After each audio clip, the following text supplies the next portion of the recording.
అస్మద్గురుభ్యో నమః. ఇప్పుడు చెప్పబోయే మంత్రము శ్లోకము ఒక అందమైన కథ చెప్తుంది. ఇంద్రుడు ఒకసారి బ్రహ్మదేవుడి దగ్గరికి వెళ్ళి, నన్ను దేవతలకందరికీ కూడా రాజుని చేశావయ్యా, భూమండలానికి కూడా రాజుని చేశావు, రకరకాల రాజులంతా ఉన్నారు, మరి నా ప్రత్యేకత ఒకటి ఉండాలి కదా, నేను రాజుని చెప్పకపోయినా కూడా అందరూ గౌరవించేలాంటి ఒక రూపం నాకు ఇవ్వవయ్యా మహానుభావ అన్నాడు. అంటే నీ దగ్గర కామధేను ఉంది కదా, దాన్ని చూసి నువ్వేం నేర్చుకోలేదా అన్నట్ట. అదిగో ఆ మంత్రం ఇక్కడ చెప్దాం. అప్పుడు ఇంద్రుడు వెంటనే ఒక ధేనువు రూపాన్ని ధరించాట, ఎద్దు రూపాన్ని ధరించాట. ఇది ఋగ్వేదంలో ఉన్న కథ. అది మంచిది. అది ఏమిటి? ఆ మంత్రం మనం చదువుకుందాం. ఆషాఢ మాసంలోనే కాదు, మొత్తము సంవత్సరం అంతా, ప్రత్యేకించి ఆషాఢ మాసంలో ఉదయం పూట టైం పెట్టుకుని 108 సార్లు చదవండి. చదివి చక్కగా నానవేసిన పెసలు కానీ శనగలు కానీ కొద్దిగా తేనె వేసి నివేదన చేయండి ఆ ఎద్దు ప్రతిమకి. ఆషాఢమాసం అనగానే దేవీ ప్రతిమ, దేవతా ప్రతిమ ఇవేం లేవే అనుకుంటారేమో మీరు. లేదండి, వాళ్ళు ఉంటారు. వాళ్ళు కూడా ఈ రూపాన్ని చాలా గౌరవిస్తారు. ఏమిటి? అనడ్వాన్ ఇంద్ర సహ పశుభ్యో విచష్టే త్రయాన్ శక్ర విమతే అధ్వన భూతం భవిష్యత్ భువన దుహాన సర్వా దేవానాం చరతి వ్రతాన్. ఇంద్రుడు చేసిన పని ఏమిటో తెలుసునా? తన రూపాన్ని ధరించాడు. ధరించడమే కాదు, భూలోకంలో ఉన్నవాళ్ళు ఏ దేవతని ఆరాధన చేస్తున్నా తను అక్కడే ఉంటాట. ఉండి ఆ దేవతల ఆరాధనలో భాగాన్ని తాను తీసుకుంటాట. దేవతలు వరాలిచ్చినట్టుగానే తాను కూడా ఆరాధించిన వాళ్ళకి, తనని కాదు దేవతల్ని కూడా ఆరాధించిన వాళ్ళకి మంచి ఫలితాలు ఇస్తాట. ఇది కూడా అధర్వణ వేదంలో కాదా, సూచించారు ఋగ్వేదంలో కూడాను. ఏమంటారు అక్కడ?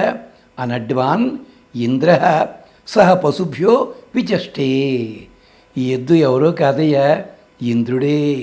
ఇది పరమేశ్వర్యే అని ధాతువు.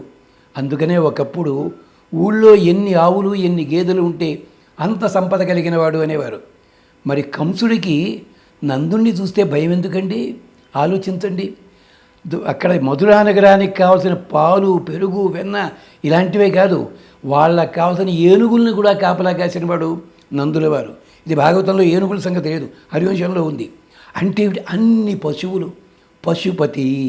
అందుకనే పరమశివుల వారికి అంత గొప్ప పేరు. ఆ పశుపతి అంటే అర్థం అంతటిదనమాట. అందుకని ఏమిటి ఇక్కడ?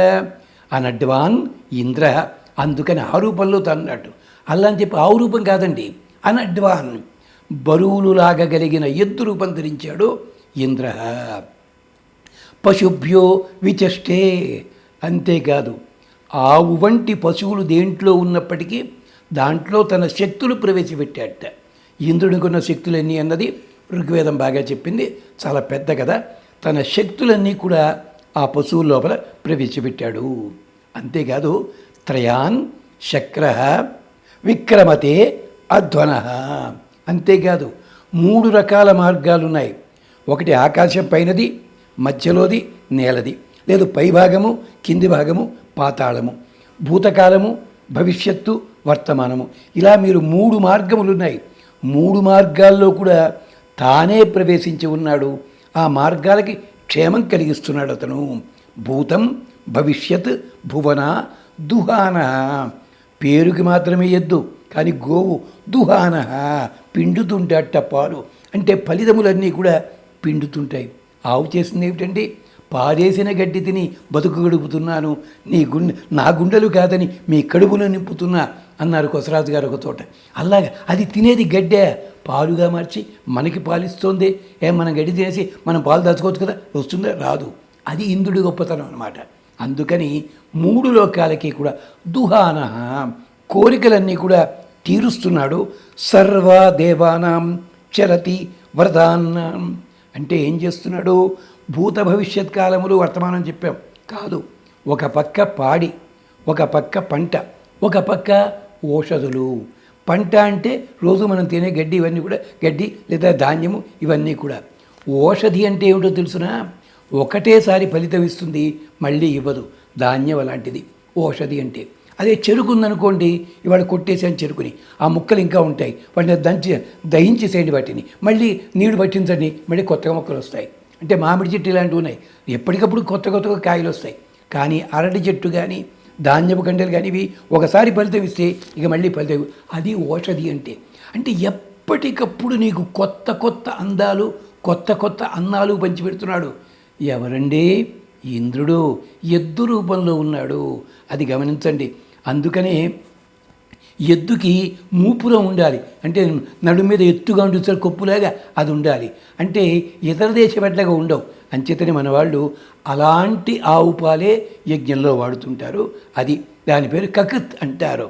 అందుకనే కకుధ్వజుడు ఇలా పేర్లన్నీ ఉన్నాయి. అందుకని ఆ ఇంద్రుడికి మనం నమస్కారం చేద్దాం. ఒక్కసారి ఈ శ్లోకాన్ని చూడండి.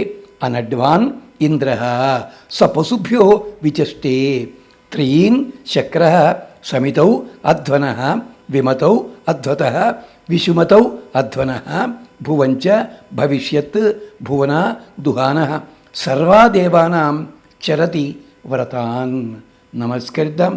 చదవలేకపోతే కనీసం ఎద్దు బొమ్మకి నమస్కరిద్దాం, దండం పెట్టుకుందాం.